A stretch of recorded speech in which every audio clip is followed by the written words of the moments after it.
राधे कृष्ण दोस्तों, मंगलमय जीवन चैनल में आपका स्वागत करती हूँ। आज के वीडियो में आप माघ मास के कृष्ण पक्ष में पड़ने वाली सठतिला एकादशी के व्रत कथा सुनेंगे। इस वर्ष 2022 में सठतिला एकादशी का व्रत 28 जनवरी 2022 को रखा जाएगा। माघ मास की पहली एकादशी सठतिला एकादशी है, जो इस माह के कृष्ण पक्ष में आती है।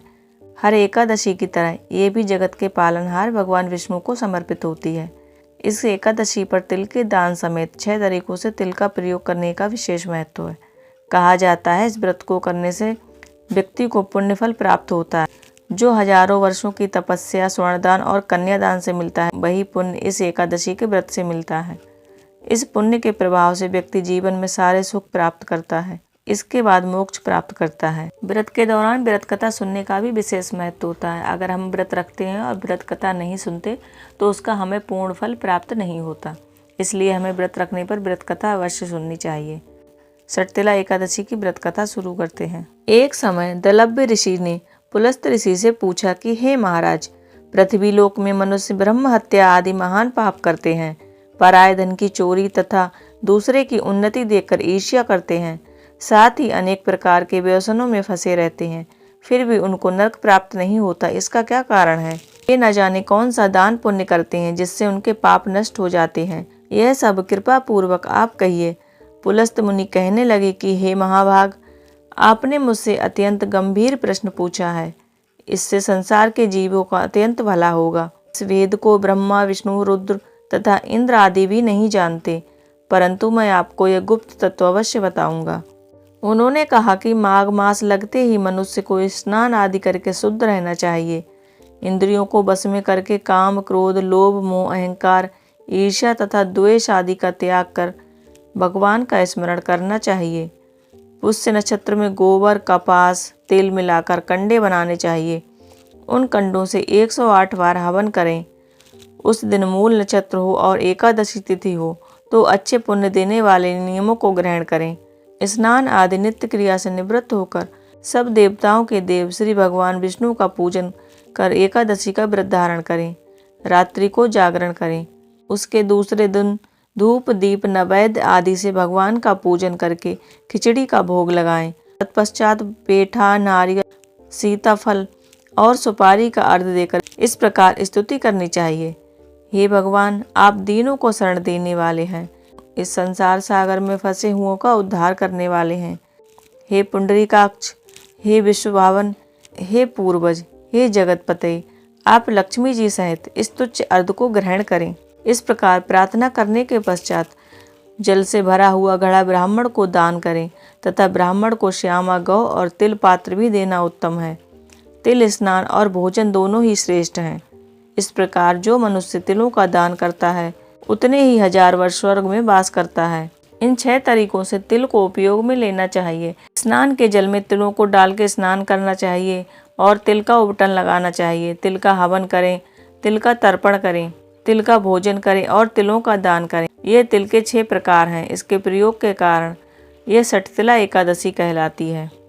इसे करने से अनेक प्रकार के पाप नष्ट हो जाते हैं। इतना कहकर पुलस्त ऋषि कहने लगे कि अब मैं तुमसे इस एकादशी की व्रत कथा कहता हूँ। एक समय नारद जी ने भगवान विष्णु से यही प्रश्न किया था और भगवान विष्णु ने सठतिला एकादशी का महात्म्य नारद जी से कहा था। वही मैं तुमसे कहता हूँ। भगवान ने नारद जी से कहा कि हे नारद, मैं तुमसे सत्य घटना कहता हूँ, ध्यान पूर्वक सुनो।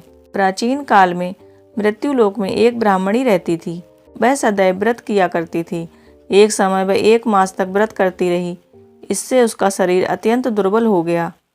यद्यपि वह अत्यंत बुद्धिमान थी, उसने कभी देवताओं या ब्राह्मणों के निमित्त अन्न या धन का दान नहीं किया था। इससे मैंने सोचा कि ब्राह्मणी ने व्रत आदि से अपना शरीर शुद्ध कर लिया है, अब इसे विष्णु लोक तो मिल ही जाएगा, परंतु इसने कभी अन्न का दान नहीं किया है, इससे इसकी तृप्ति होना कठिन है। भगवान ने आगे कहा, ऐसा सोचकर मैं भिखारी के वेश में मृत्युलोक में उस ब्राह्मणी के पास गया और उससे भिक्षा मांगी। वह ब्राह्मणी बोली, महाराज किस लिए आए हो? मैंने कहा, मुझे भिक्षा चाहिए। इस पर उसने एक मिट्टी का ढेला मेरे भिक्षा पात्र में डाल दिया। मैं उसे लेकर स्वर्ग में लौट आया। कुछ समय बाद ब्राह्मणी भी शरीर का त्याग करके स्वर्ग में आ गई। उस ब्राह्मणी को मिट्टी का दान करने से स्वर्ग में सुंदर महल मिला। परंतु उसने अपने घर को अन्न आदि सब सामग्रियों से शून्य पाया। घबराकर वह मेरे पास आई और कहने लगी कि भगवान, मैंने अनेक व्रत आदि किए, आपकी पूजा की, परंतु फिर भी मेरा घर अन्न आदि वस्तुओं से शून्य है। इसका क्या कारण है? इस पर मैंने कहा कि पहले तुम अपने घर जाओ, देव स्त्रियां आएंगी तुम्हें देखने के लिए। पहले उनसे सटतिला एकादशी का पुण्य और विधि सुन लो, तब द्वार खोलना। मेरे ऐसे वचन सुनकर वह घर गई। जब देव स्त्रियां आईं और द्वार खोलने को कहा तो ब्राह्मणी बोली, आप मुझे देखने आई हैं तो सटतिला एकादशी का महात्म्य मुझसे कहो। उनमें से एक देव स्त्री कहने लगी कि मैं कहती हूँ। जब ब्राह्मणी ने सटतिला एकादशी का महात्म्य सुना तब द्वार खोल दिया। देवांगनाओं ने उसको देखा कि ना तो वह गांधारवी है और ना ही आसुरी, वरन पहले जैसी मनुष्य है। उस ब्राह्मणी ने उनके कथन अनुसार सटतिला एकादशी का व्रत किया।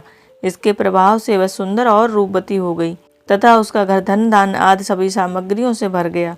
अतः मनुष्यों को चाहिए कि सटतिला एकादशी का व्रत लोभ न करके तिल आदि का दान करना चाहिए। इससे दुर्भाग्य, दरिद्रता तथा अनेक प्रकार के कष्ट दूर होकर मोक्ष की प्राप्ति होती है। सटतिला एकादशी की व्रत कथा यहीं पर समाप्त होती है। भगवान नारायण और माता महालक्ष्मी की कृपा से आपके घर में धन धान्य सुख समृद्धि शांति बनी रहे, ईश्वर से ऐसी प्रार्थना करते हुए आज का वीडियो यहीं पर समाप्त करती हूँ। अगर आज का वीडियो आपको पसंद आया है तो चैनल को सब्सक्राइब करें, लाइक शेयर एंड कमेंट करें। राधे कृष्ण।